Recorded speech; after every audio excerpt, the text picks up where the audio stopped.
Hey now, this is Bryan Chatlien coming at you from the Batman on Film podcast, and I saw a thing today. I just came from the theater, which means it's review time. There's a little bit of snark at the end of the video, perfect for you, but Transformers movie. Yeah, we all know how the Transformers movies go, right? Ugh, zip it. You hush. This one was pretty good. Tell you about it.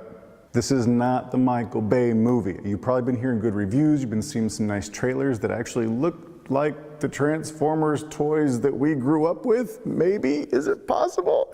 Yeah, it actually is.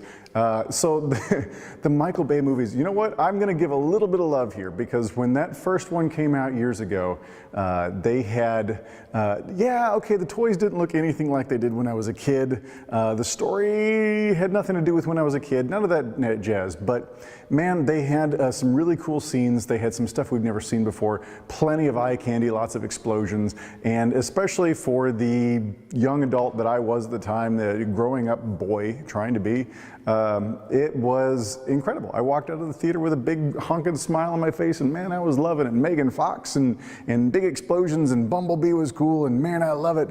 They haven't aged that well.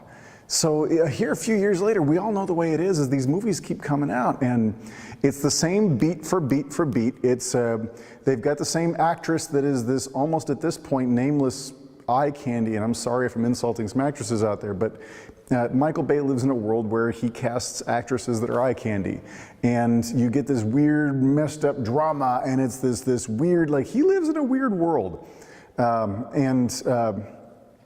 it's just kind of the same thing. Like the last few movies, ever since like the Transformers and one of them turned into a Beats boombox thing, and you just realize it's all about product placement, I tuned out. And they've kind of seen the same since then. So this one comes along. Michael Bay is producer on this one. There are Michael Bay explosions. There are some Michael Bay spectacular kind of things going on. However, this one had a female writer, Christina Hodson. She did a wonderful job on this. There is Steven Spielberg as executive producer, and Steven Spielberg has a feel to him, and you can definitely see this is Spielberg touch kind of throughout the whole thing, and I was loving that. Especially when you're dealing with things from the 80s, especially when you're dealing with some throwback, man, Spielberg has got that on lock. But I am gonna seriously applaud the director. If you have ever seen Kubo and the Two Strings, it is one of the most masterful pieces of modern stop motion that is out there, period. It is a beautiful story, beautiful characters, but what it is a retelling of the classic hero's journey. Standard archetype. It's just told better and cleaner and classier than I've seen done in a very long time. It's really nice to see. Kubo and the Two Strings, one of my all-time favorites. If you have not seen this yet, watch it, do it. It's really good. So they brought that director over into this one. And when you've got a good cast, when you got Steven Spielberg on board, and when you've got that director on board, it turned into a actually really fun movie that reminded me of my childhood. I used to have an entire backpack full of Transformers.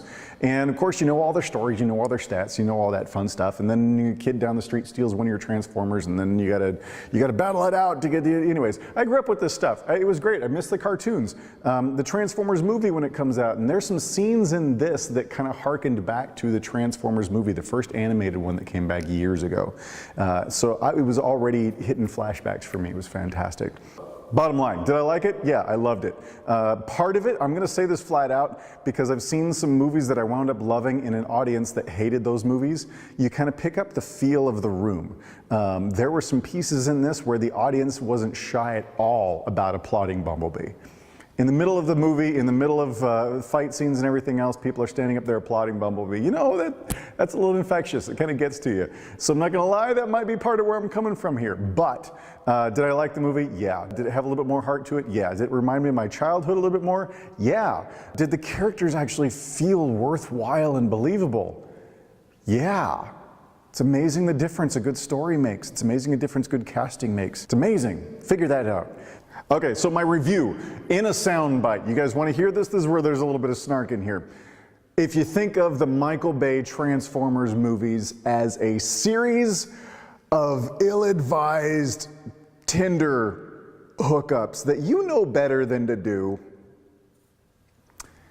Bumblebee feels like growing the heck up just a little bit and maybe actually possibly getting ready for a real love story.